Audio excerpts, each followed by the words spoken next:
Sample mo na ito. Teka, bago tayo magsimula, ipasok mo.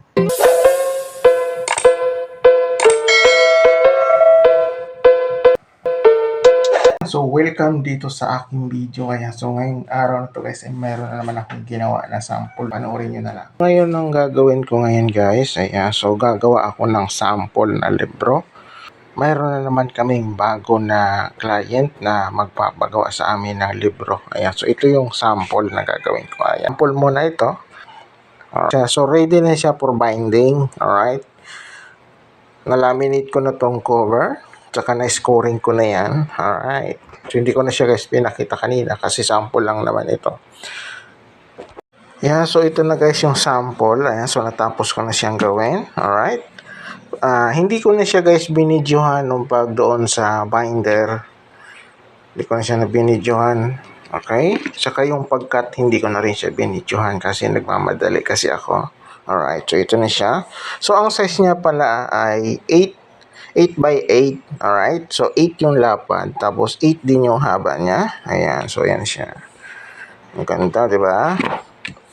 Ito yung harapan niya guys. Yan. Ito yung harap. Tapos ito yung dito yung ano niya, yung likod.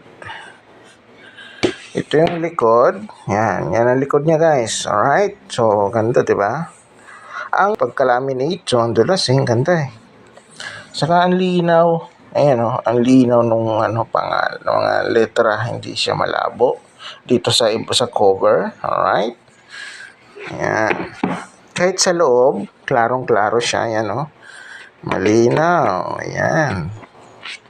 So, ipapadala to guys doon sa sa may-ari nito. So, papatingnan muna kung magustuhan nila ang ganda ng pagkagawa. Ayan. So, sila yung nag-layout dito eh. Yung may-ari mismo, yung authors mismo. Alright.